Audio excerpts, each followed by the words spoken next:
चालबाज चीन की चालाकी।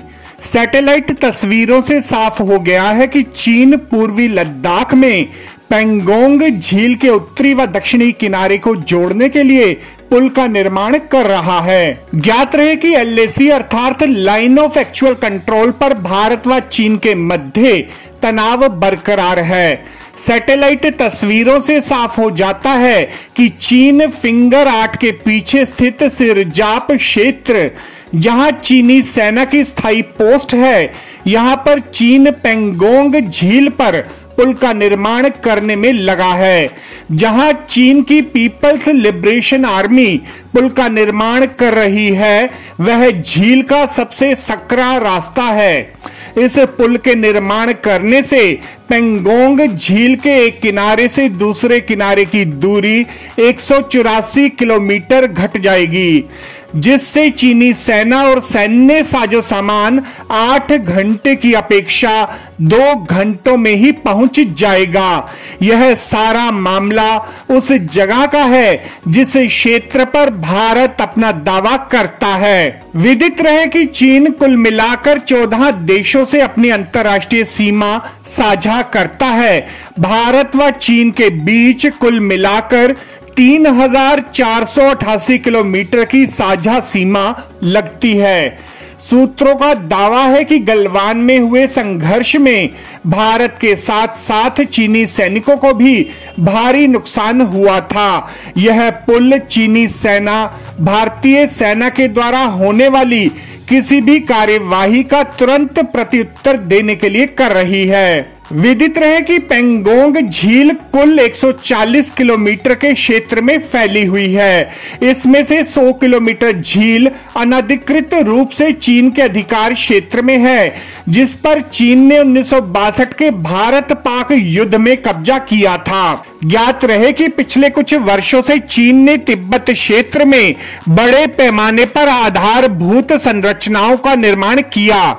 इसके जवाब में भारत की केंद्र सरकार भारत चीन सीमा पर सड़कों व पुलों का निर्माण बड़े पैमाने पर कर रही है। इस सब के जवाब में भारतीय सेना ने भी अपने आतंकवाद निरोधी संयुक्त बल राष्ट्रीय राइफल्स को पूर्वी मोर्चे पर लद्दाख थिएटर में तैनात किया है।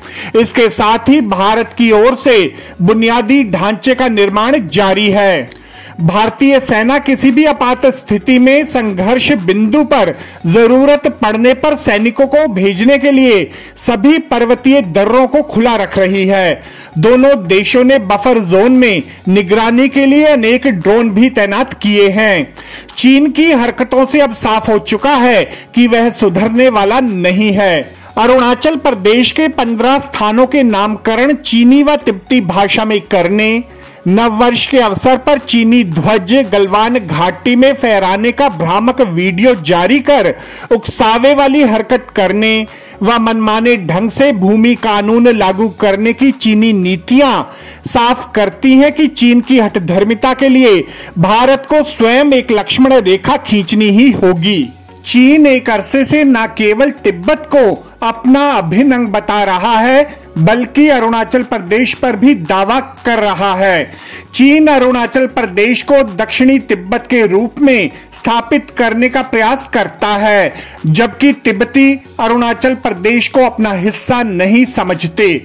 अरुणाचल प्रदेश पर चीन का वास्तविक क्लेम ठीक नहीं है।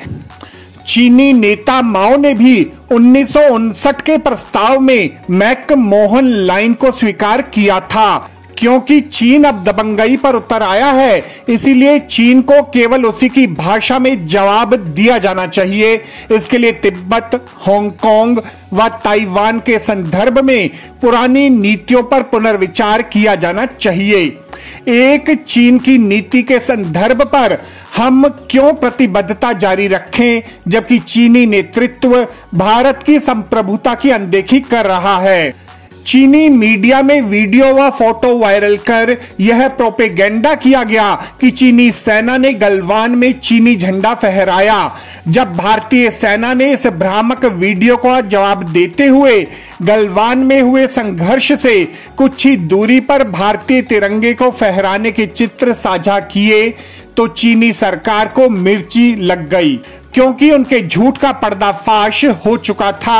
भारतीय सेना की डोगरा रेजिमेंट के जवान हाथों में SIG सोवर असॉल्ट राइफले हाथ में थामे तिरंगा लहरा रहे थे। भारतीय राजनीति की यह विडंबना ही कही जाएगी कि कांग्रेस, जिसकी दूरदर्शी नीतियों के कारण ही चीन सीमा पर तनाव बढ़ा, वही कांग्रेस पार्टी के नेता इस मामले को तूल देकर केवल चीन का ही मोहरा बन रहे हैं। वास्तव में विपक्षी दलों को चाहिए कि वह सरकार के साथ मिलकर एक सुर में बोले व चीन के खिलाफ विदेश व रक्षा नीति में बदलाव करें। भारत को अपने सामरिक हितों की रक्षा हर हाल में करनी ही होगी। आपको हमारी यह रिपोर्ट कैसी लगी जरूर कमेंट करें। इस वीडियो को लाइक करें, हमारे चैनल को सब्सक्राइब करें ताकि हमारी सभी आगामी रिपोर्ट्स सबसे पहले आप तक पहुंच सकें। ब्यूरो रिपोर्ट, दास्ताने इंद्रप्रस्थ।